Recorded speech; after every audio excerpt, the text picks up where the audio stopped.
ये लोग इस तरह का उच्च प्रयास कर उसमें कई लोग इसमें नाकाम मरे इसके निकल उठ जाएंगे कि किस तरह दिलीप जायसवाल ने इस मेडिकल कॉलेज को कब्जा हुआ और इसकी जांच होनी चाहिए और ये सब जगह धन और बल पर ये कब्जा किया हुआ है।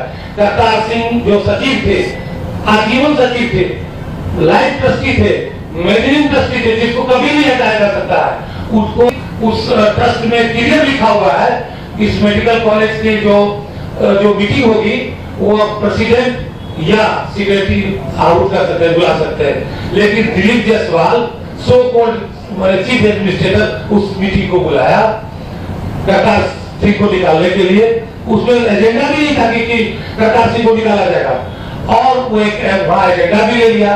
उसमें हमारे तस्वीर में क्लियर लिखा हुआ है कि मीटिंग जब भी होगी 30 दिन के अंदर होगी, वो 25 दिन में मीटिंग बुला लिया अब एक तरीके से, और उसमें ये प्रेसिडेंट और सेक्रेटरी को भी बुलाने का अधिकार था, ये बुला लिया और उसमें कोई एजेंडा भी नहीं था। इस तरह से अवैध तरीका से उसको निकाल दिया, जिसमें माननीय जिला सत्र न्यायाधीश जिला न्यायाधीश कटिहार थे, उसने क्लियर कट लिखा था कि जो भी हुआ है वो गलत हुआ है और ये मैनेज करके धन बल पर ये कॉलेज को कब्जा किया हुआ है। हम आप लोग सभी बंधुओं से अनुरोध करूंगा, मैं सदा सच बोलता हूं और बोलते रहूंगा जब तक ये हमको भी हो सकता है मरवा दे। आपको मैं बता देता हूं ये मरवा नहीं सकता मुझे, ये इस तरह का व्यक्ति है। धन्यवाद।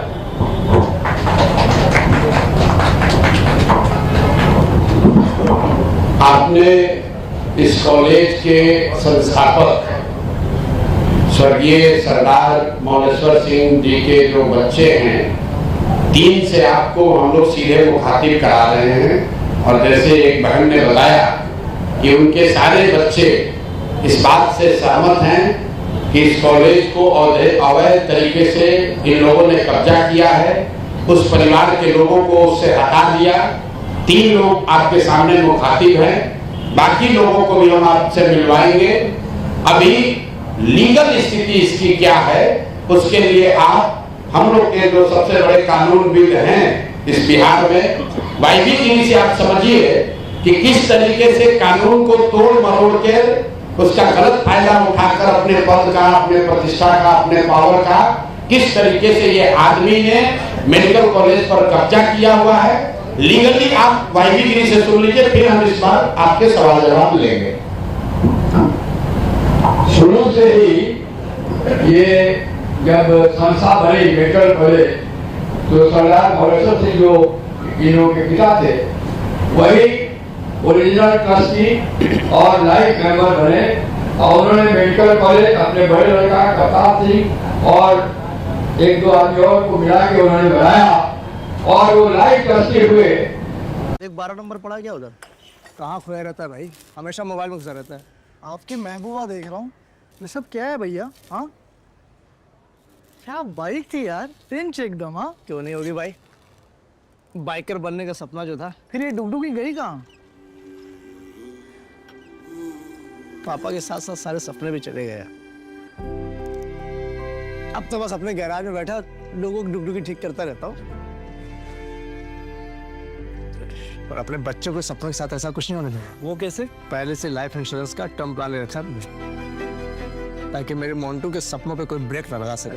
बड़े भैया, सपनों को रखो सुरक्षित टर्म प्लान के साथ, सबसे पहले लाइफ इंश्योरेंस। वो भी अधिकार नहीं है कि उसको बदल सके, उसमें कोई सब्सटेंशियल चेंज कर सके। आर्टिफिशियल चेंज ऊपर ढपक कर सकते हैं, लेकिन जैसे इसमें प्रधान है, भारत के 2/3 सिख ही लोग इसके कमिटी में रह सकते हैं। आज की स्थिति क्या है पता नहीं, कैसे ये रजिस्ट्रेशन रन कर रहा है, कंप्लीट वायलेट किए हैं ये ट्रस्ट एक्ट को, और कितने तरह के 80 तरह के हैं। 2/3 कहाँ रहना कंपल्सरी है, वहाँ 2-4 अफसर आ गए हैं, बाकी सब नाम से लोग आ गए हैं। वो मेडिकल कॉलेज वाले जो जिनका कॉलेज दिएगा नाम फरवरी समाज के, उसके सेक्रेटरी हो गए हैं। अभी तक हमको ये समझ में नहीं आया है कि किस गाँव के व्यवधान, क्योंकि श्री जायसवाल जो जायसवाल जी प्रसाद के अध्यक्ष हैं यहाँ के बीजेपी के, वो कैसे इसमें ट्रस्टी हो गए? किसी कानून से किसी एम्प्लॉय थे तो ट्रस्ट एक्ट में किसी एम्प्लॉय को मैनेजिंग ट्रस्टी या ट्रस्टी नहीं बनाया जाता है, बात है। जिसका पर्सनल इंटरेस्ट है, जो सैलरी ड्राइव करता है, वो नहीं बन सकता है। अब क्या कैसे कागज का इन्होंने घोटाला किया है और लोग को वायलेट करके ये उसने बैंकिंग कमेटी अपने ही नहीं, अपने बेटे को, अपने बहू को और जो भी लोग हैं उन लोगों को बना दिया है। और जो रियल फैमिली है और जी का जो लीगल हेयर है उनके धीरे धीरे निकाल दिया। एक चीज एक डॉक्यूमेंट दिखाना चाहते हैं आपको, ये 1998 में मौलसर बाबू के मामले के पहले उन्होंने एक एफिडेविट किया था और ये लिख के दिया है कि इनके सेकेंड सन सरदार गुलजार सिंह भी हमारे ट्रस्टी है, हमारे सक्सेसर है, फर्स्ट ट्रस्टी है और सेकेंड सन भी है। इसको भी इग्नोर करके ये सरदार गुलजार सिंह को बाहर किया गया है, को उसमें जाने तक नहीं दिया जा रहा है, इनकी बहनों को नहीं जाने दिया रहा है। इनके जितने रिश्तेदार हैं जिसका legally inheritance, law of inheritance में भी लोग आ जाते हैं। किसी भी प्रॉपर्टी का लॉ ऑफ इनहेरिटेंस बात करता है तो बेटा नहीं तो बेटी, उसका स्वतः उसमें प्रवेश हो जाता है, वो भी नहीं माना गया है। और एक थर्ड आउटसाइडर एंड एम्प्लॉई किस तरह से हथकंडा करके इसको पकड़ लिया है, ये शुद्ध कानूनी है।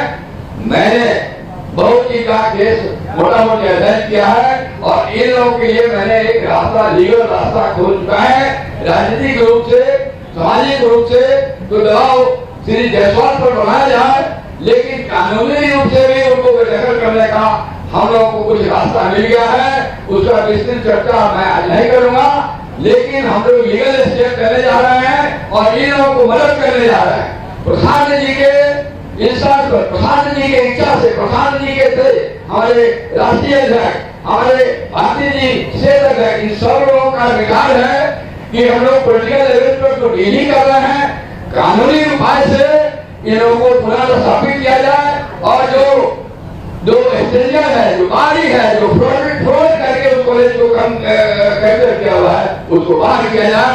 हम समझते हैं कि जो लीगल स्टेप हम लोग लेने जा रहे हैं उसमें आज न कल उसमें हम लोग को सफलता मिलेगी और पूरा परिवार का इस पर पूरा कर्जा होगा और जो आदमी मंद बन के बैठा हुआ है वो बाहर होगा। बहुत बहुत धन्यवाद। देखिए, ये बात किसी एक व्यक्ति, एक संस्था की नहीं है। बिहार में जो कानून के रक्षक हैं, जिनके कंधों पर ये जिम्मेवारी है कि कानूनी व्यवस्था बनी रहे, कैसे वो लोग सरेआम कानून का उल्लंघन कर रहे हैं और किसी परिवार का, किसी व्यक्ति का, किसी संस्था का जो प्रॉपर्टी है, जो मेडिकल कॉलेज है, उसको न सिर्फ कब्जा कर लिया, उसको 25-30 बरस से अपने कंट्रोल में रखे हैं। और ये उस दल के अध्यक्ष हैं जो चाल चरित्र चेहरा की बात करता है। ये वो दिलीप जायसवाल हैं जो बीजेपी के अध्यक्ष हैं और साथ ही राबड़ी देवी के मुंह बोले भाई भी हैं। ध्यान रखिए, ये कब्जा इसलिए नहीं किए हैं कि ये बीजेपी के अध्यक्ष है, ये कब्जा इसलिए कर पाए हैं कि हमाम में सब नंगे हैं। ये सारे नेता एक साथ मिलके, जिसमें राजद के लोग भी शामिल हैं और जिसमें भाजपा के लोग भी शामिल हैं, सुबह शाम राजद का नेतृत्व ये कह रहा है कि हम लोग भाजपा से लड़ाई लड़ रहे हैं और भाजपा का अध्यक्ष, राज्य का अध्यक्ष, उसने एक सिखों के कॉलेज को जबरदस्ती कब्जा किया हुआ है। उसको राजद की इतनी बड़ी नेत्री राबड़ी देवी कह रहे हैं कि मेरा मुंह बोला भाई है और उनके मुख्यमंत्री रहते हुए ये कब्जा हुआ है और उसके बाद लगातार ये कब्जा बना हुआ है। तो ये दिखाता है कि भाजपा, राजद, जदयू, ये सब when it comes to personal profiteering, व्यक्तिगत लाभ की जहां बात आती है तो ये सब लोग आपस में मिल जाते हैं। आपने सरदार मौलेश्वर सिंह के बच्चों से सुना, लीगल स्थिति आपने सुनी। भाई, जो व्यक्ति उस कॉलेज में क्लर्क भी बाद में बने। पहले जो क्लर्क, जो लोगों ने कॉलेज को शुरू किया उसके हेल्पर थे, फिर कॉलेज में क्लर्क बने, फिर उसके बाद वहीं पर एडमिनिस्ट्रेटर बने, फिर उन्होंने ट्रस्टी जो था उसी को हटा दिया, खुद ही मैनेजिंग ट्रस्टी या डायरेक्टर बन गए, अपने बेटे को ला दिया, अपने बहू को डाल दिया, और जो लोग भी ओरिजिनल बनाने वाले थे सबको हटा दिया। उन्होंने जो किया ये तो बहुत गंभीर विषय है, लेकिन आपके हमारे लिए गंभीर विषय ये है कि बिहार में 25 साल से ये चीज चल रहा है, आज तक न किसी ने आवाज उठाई, न उन पर कोई कार्रवाई हुई, न उस आदमी को कोई डर है, बल्कि वो आदमी क्लर्क से बढ़ते बढ़ते अब भाजपा का यहाँ का अध्यक्ष बन गया है। ये कैसे संभव है? ऐसा नहीं है कि बीच में मामला उठा नहीं है। एक व्यक्ति राजेश शाह की इसमें संदिग्ध हत्या भी हुई है, उस पर केस भी हुआ है।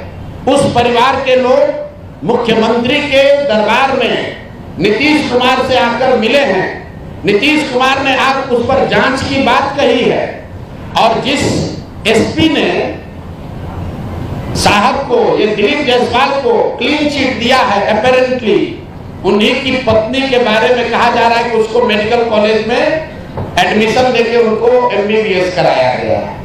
तो ये जो पूरा मॉडल है कि इस कॉलेज का इस्तेमाल राजनीतिक लाभ और पैट्रोनेज के लिए खुलेआम 25 साल से किया जा रहा है। अब एक आंकड़ा सुनिए, 50 से ज्यादा पॉलिटिकल लोगों के परिवार के लोग, एक तो नहीं 50 से ज्यादा अलग अलग पॉलिटिकल परिवार के लोग, उनके बच्चे, उनके परिवार के सदस्य बिना किसी एडमिशन टेस्ट के मैनेजमेंट कोटा से इस कॉलेज में उन्होंने एडमिशन लिया, वहां से मेडिकल की उनको डिग्री मिल गई, और वो सब दिलीप जायसवाल को बचाने और मदद करने में लगे रहे।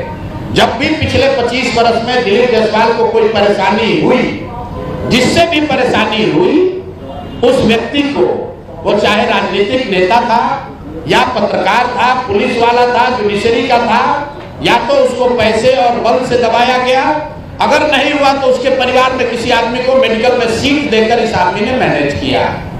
और इतनी बड़ी बात 25-30 साल से लगातार चल रही है, और किसी की हिम्मत नहीं है कि दिलीप जायसवाल पर सवाल उठाए। तो जन सुराज ने तय किया है कि हम लोग इस मामले को न सिर्फ उठाएंगे, बल्कि इसको समाज में, जनता के बीच रखेंगे। जैसा गिरी जी ने बताया, इसकी लीगल लड़ाई लड़ेंगे, हर उस दरवाजे पर जाएंगे जहां पर इन्होंने अपने रसूख का इस्तेमाल करके कहीं न कहीं धांधलेबाजी की है। ये अब इससे बच नहीं सकते। मैंने ये एक छोटा सा बाइट दिया था, उसके बाद से दिलीप जायसवाल चुपचाप बैठे हुए हैं।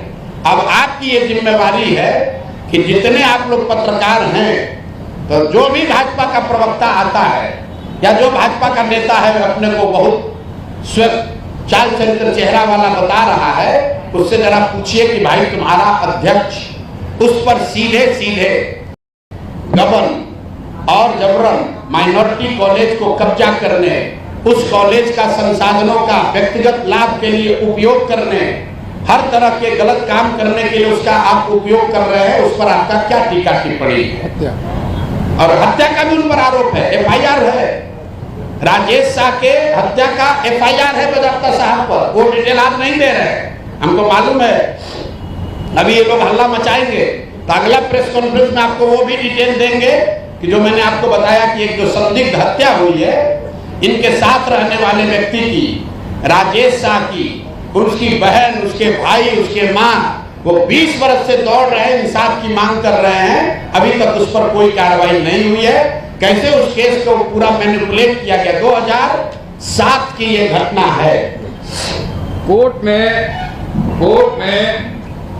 वो शाह के पत्नी का बहन का स्टेटमेंट है, हम पढ़ के सुना लेते हैं, सर्टिफाइड कॉपी है। मेरे भाई राजेश शाह की हत्या दिलीप जायसवाल के द्वारा षड्यंत्र करके अपने आदमियों द्वारा करवाया गया है। तो खुद पीड़िता रखा है, ये रिकॉर्डेड है, एक कोर्ट का है। इसके बाद भी कैसे एसपी साहब मदद की है उसको। 164 का बयान है, जिसकी हत्या हुई है उसके बहन का, और उसके बाद पुलिस ने उनको क्लीन चिट दे दिया। जिन्होंने क्लीन चिट दिया उन्हीं की पत्नी उनके कॉलेज में जाकर MBBS डिग्री ले रही है। अब आप देख लीजिए, जहां से कोर्ट से रिलीफ मिला है, जिन्होंने कोर्ट से रिलीफ दिया है उनको क्या बेनिफिट मिला है ये भी आपको आगे बताएंगे। तो मेरा दिलीप जायसवाल से और भाजपा में जो लोग भी भाजपा के चाल चरित्र चेहरा विचारधारा की बात करने वाले लोग हैं, उनसे अपील है कि भाई अभी से भी अपना स्टांस क्लियर करो।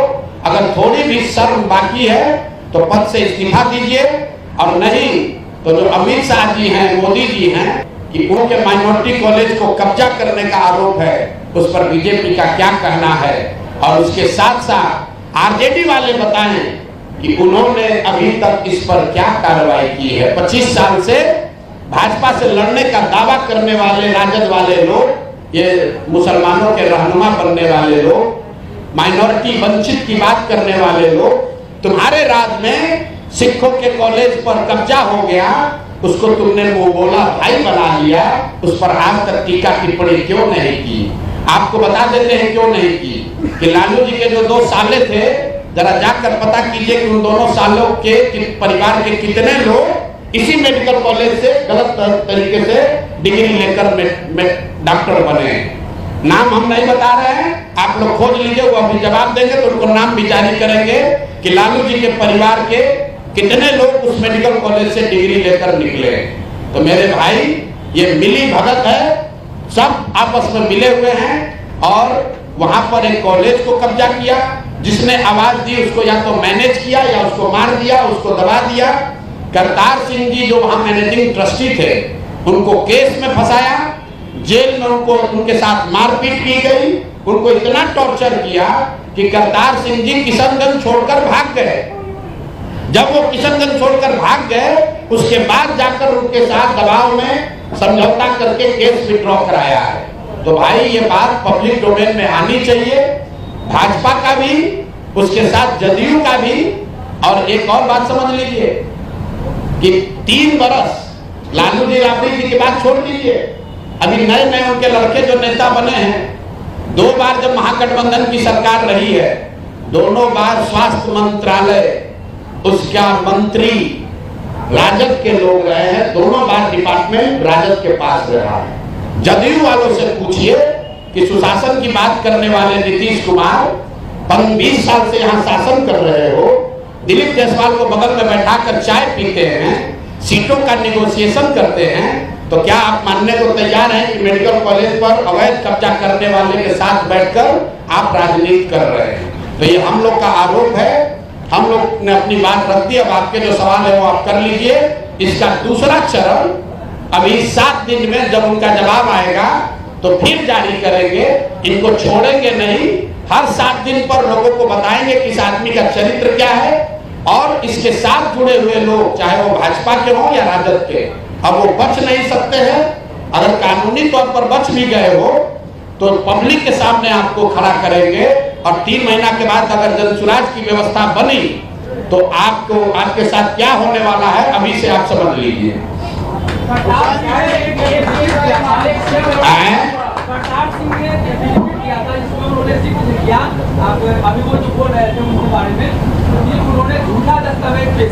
जी देखिए, हमको खुशी है कि पत्रकार होने के नाते आपने पहली बार इस विषय पर अध्ययन या रिसर्च शुरू किया।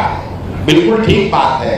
जैसा इन साथियों ने बताया कि जब सरदार मोलेश्वर सिंह जी ने ट्रस्ट बनाया तो उसमें जितने ट्रस्टी थे उसको धीरे धीरे करतार सिंह के माध्यम से ही हटाया गया।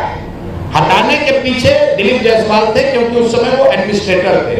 एक समय ऐसा आया जब करतार सिंह अकेले रह गए और उनकी माता जी रह गई। तो जब करतार सिंह जी अकेले रह गए तब उन्हीं पर केस करवा दिया, उनको जेल में डलवाया, उनको टॉर्चर करवाया। करतार सिंह भाग गए, बच गई अब मां जो लाइफ ट्रस्टी थी, उनकी हो गई मृत्यु।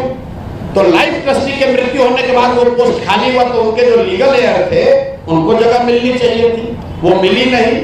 तो लाइफ ट्रस्टी चले गए, करतार सिंह को डरा के धमका के केस में फंसा कर भगा दिया, और जो बच गया वो सब कब्जा कर लिया।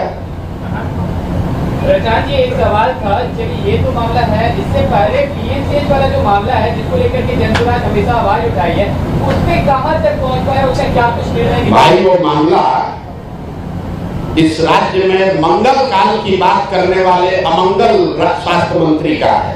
वो मामला दिलीप जायसवाल का नहीं है, वो मामला हम लोग के अमंगल पांडे का है, जिनके स्वास्थ्य मंत्री रहते हुए बिहार के लोगों ने कोविड के दौरान सबसे ज्यादा परेशानी झेली। जिस आदमी के बारे में लोग कहते हैं कि ये कॉटन बैंडेज में पैसा चोरी करता है, और ये आदमी जब भी सरकार बनती है तो स्वास्थ्य मंत्री बनता है ताकि लूट खसोट, और इस आदमी का एक ही काम है, जैसे मंत्री बनो, जिस डॉक्टर का प्रैक्टिस चल रहा है उसका सूची बनाओ और उसको सबसे ज्यादा दूर ट्रांसफर करो ताकि हर 6 महीना पर जाके आपको 5-10 लाख रुपया घूस दे। तो उनकी लड़ाई हम लोग लड़ रहे हैं, यहाँ लड़ रहे हैं, सिवान में लड़ रहे हैं, जीरादेई मेहरबा में लड़ रहे हैं, छोड़ेंगे नहीं। अभी मामला दिलीप जायसवाल का है क्योंकि भाई साहब यहाँ भाजपा के अध्यक्ष है, मोदी जी आते हैं तो उनके बगल में बैठते हैं और यहाँ सुशासन और लॉ एंड ऑर्डर की बात कर रहे हैं। जो खुद ही भूमि माफिया है, जो खुद शराब माफिया है, जो खुद बालू माफिया है, जो खुद दूसरों की प्रॉपर्टी कब्जा करता है। हमको किसी ने बताया कि कल कहा है कि हम घर में घुस के अपराधियों को मारेंगे।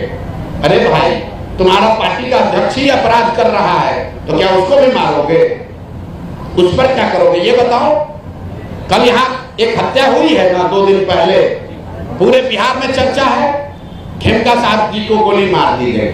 कल जाकर इन लोगों ने क्या कहा, यहाँ के डिप्टी सीएम ने, कि हम लोग अपराधियों को घर में घुस कर मारेंगे, बुलडोजर चलाएंगे। अब इनको न्याय नहीं करना है, इसमें भी हिंदू मुसलमान करना है, इनको बुलडोजर याद आ रहा है। भाई तुम्हारा पार्टी का अध्यक्ष 20 वर्ष से हत्या का आरोपी है, मेडिकल कॉलेज पर कब्जा किया है, उसको तुम माननीय बनाए हो, उसको मंत्री बनाए हो, उसको अपने दल का अध्यक्ष बनाए हो और कहते हो कि अपराधी पर कार्रवाई करेंगे। कोई मानेगा?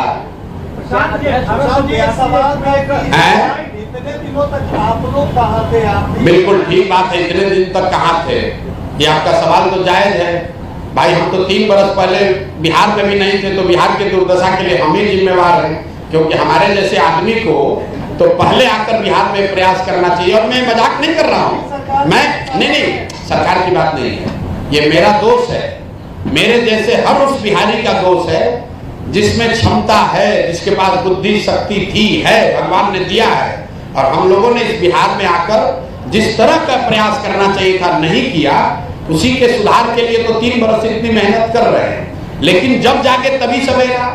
अब आप क्या कहते हैं कि 10 वर्ष काम नहीं किया तो अब करें, आकि फिर इसी नाम पर बैठे रहे कि 10 वर्ष नहीं किया इसलिए आगे भी 10 वर्ष नहीं करेंगे। चुनाव से इसका कोई लेना देना नहीं। दिलीप जायसवाल तो चुनाव नहीं लड़ रहे हैं, दिलीप जायसवाल तो जीवन में चुनाव ही नहीं लड़ रहे, ये तो एमएलसी है, ये तो एमएलसी है भाई, चुनाव नहीं दिलीप जायसवाल लड़ रहे। दिलीप जायसवाल भाजपा के अध्यक्ष हैं, उन्होंने अपनी एक छवि बनाई हुई है। भाजपा के लोग कह रहे हैं कि जनसुराज में अपराधी लोग हैं, तो हमारे बगल में कौन बैठा है देख लीजिए।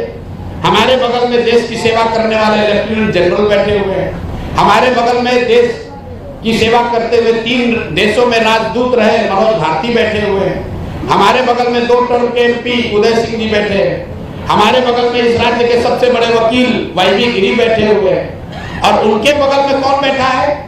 वो आदमी बैठा है जो मेडिकल कॉलेज कब्जा किया है, जिस पर मर्डर का आरोप है, जो सरेआम रोज धांधली कर रहा है। तो आप फर्क समझ लीजिए कि चाल चरित्र चेहरा किसका अच्छा है। तो क्या चाहते हैं सर, अध्यक्ष को हटाया जाए? बिल्कुल इस्तीफा हो, उन पर जांच हो, कैसे मेडिकल कॉलेज कब्जा किए इसकी जांच हो, मेडिकल कॉलेज के बनाए जाने वाले जो लोग हैं, बनाने वाले जो लोग हैं, कानून संगत उन लोगों को वापस लाया जाए। सिख समुदाय का वो कॉलेज है, सिखों का राइट वहां वापस बहाल होना चाहिए। जो राजेश शाह की हत्या हुई है, जिस पर एफआईआर हुआ है दिलीप जायसवाल पर, उसकी जांच होनी चाहिए, उस पर कार्रवाई होनी चाहिए। और राजद के लोगों को ये बताना चाहिए कि दिलीप जायसवाल से उनका क्या संबंध है, क्यों राबड़ी देवी उनको अपना मुंह बोला भाई बोलती हैं। राजा मोहन सिंह को बताना चाहिए कि उनके घर के लोग कैसे वहां मेडिकल करने गए। अब मैं नाम एक एक करके बता रहा हूँ, आपको बोला है 50, 2 को बता दिए। लालू जी के सालों के परिवार के लोग उसी मेडिकल कॉलेज से पढ़कर निकले। जिस एसपी ने इनको क्लीन चिट दिया है उसकी पत्नी भी उसी मेडिकल कॉलेज में पढ़ी है। जो कोर्ट से रिलीफ मिला, कोर्ट के में जिसने रिलीफ दिया उसके घर का आदमी भी वहीं से मेडिकल किया है। भाजपा के बड़े नेता राधा मोहन सिंह, उनके परिवार के लोग भी वहीं से मेडिकल किए। तभी आपको हम 50 नाम देंगे, आप लोग थोड़ा आप लोग भी जांच सोच कीजिए, फिर आपको बताते हैं। 1982 में एनजीओ एक्ट में ये रजिस्टर्ड है और एग्जीक्यूटिव बॉडी और जनरल बॉडी की मीटिंग होती है हर महीने और हर साल। तो क्या करतार सिंह बिना मीटिंग बुलाए सब कानून पास कर देते थे, जिसको मन उसको नहीं? देखिए, करतार सिंह जी से नेचुरली कुछ गलती हुई होगी, मैं उसका विशेषज्ञ नहीं हूँ। गलती करतार सिंह ने की, ट्रस्ट बनाने वालों ने की, उसके एग्जीक्यूटर्स ने की, ये विषय नहीं है। विषय ये है कि जो गिरी जी ने कहा कि उसकी आत्मा क्या है, कि वो एक माइनॉरिटी मेडिकल कॉलेज है, सिखों के लिए बनाया गया है। उसमें बनाते समय ये तय किया गया कि किसी भी हालत में कम से कम 2/3 जो ट्रस्टी होंगे वो सिख समुदाय के होंगे। सबसे यक्ष प्रश्न ये है कि उस ट्रस्ट में क्या 2/3 सिख हैं? दूसरा प्रश्न ये है कि जो व्यक्ति उस मेडिकल कॉलेज में क्लर्क था वो उसका डायरेक्टर और 2-3 है बस, 2 हो 3 हो, 2/3 तो नहीं है। और दूसरा प्रश्न ये है कि दिलीप जायसवाल जो उस मेडिकल कॉलेज में क्लर्क थे वो उसके ट्रस्टी कैसे बन गए, उसके मैनेजिंग पार्टनर कैसे बन गए, उनका बेटा और दामाद किस तरीके से, बेटा और पतोह कैसे उसमें आ गए। इन सवालों पर आइए। करतार सिंह जी ने क्या किया नहीं किया वो तो इस दुनिया में नहीं है, वो विषय नहीं है। विषय है कि दिलीप जायसवाल इसमें क्या कर रहे हैं। और एक अंतिम बात और सुन लीजिए, क्योंकि आप लोग का इसमें इंटरेस्ट भी है, हम देख रहे हैं 2-4 आदमी इस पर कुछ रिसर्च भी किए हैं, तो एक रिसर्च और कीजिए कि उस कॉलेज में आयुष्मान कार्ड के जरिए पिछले साल कितने रुपए का भुगतान कराया गया है, उसमें कितने लोगों का इलाज हुआ और कितने लोगों को आयुष्मान कार्ड का लाभार्थी बनाकर फर्जी पैसा निकाला गया है। ये भी लिस्ट आपको जारी करेंगे थोड़े दिन में कि वहां पर सिस्टमेटिक तरीके से लोगों का आयुष्मान कार्ड लेकर उसके नाम पर बड़े पैमाने पर पैसा निकाला गया है। आयुष्मान कार्ड में 5 लाख रुपए मिलता है, तो कई ऐसे केस हैं कि आपको खांसी हुआ है, आपका आयुष्मान कार्ड लिया, भर्ती कराया, 4 लाख रुपया निकाल लिया। तो उस कॉलेज में किस तरह की अनियमितता हो रही है इस पर डिटेल में बात होगी। पहले तो कॉलेज पर किसका मालिकाना हक होना चाहिए उसको क्लियर कीजिए, फिर उसके फंक्शनिंग पर बात होगी कि वहां किस तरह फर्जी दवा बिक रही है, किस तरह आयुष्मान कार्ड का दुरुपयोग किया जा रहा है, किस तरह से वहां पर लोगों का एडमिशन किया जा रहा है। ये सारी बात आगे होगी। अभी तो ये तय करना है कि सिखों के माइनॉरिटी कॉलेज, मेडिकल कॉलेज जिसको सरदार मौलेश्वर सिंह ने बनाया था, उसके मालिक। संवाददाता सम्मेलन में हम लोग आभारी हैं कि आप सब लोग आए हैं, स्वागत है। आपके सामने में जो लोग बैठे हुए हैं हमारे पार्टी के सूत्रधार और 3 साल तक लगातार बिहार के गाँवों में घूम रहे हैं, लोगों को जगा रहे हैं। श्री प्रशांत किशोर जी वो आपके सामने हैं, उनके ठीक बगल में बाएं और हमारे दल के राष्ट्रीय अध्यक्ष श्री उदय सिंह जी हैं, उनके ठीक बगल में श्री प्रदेश के अध्यक्ष और पूर्व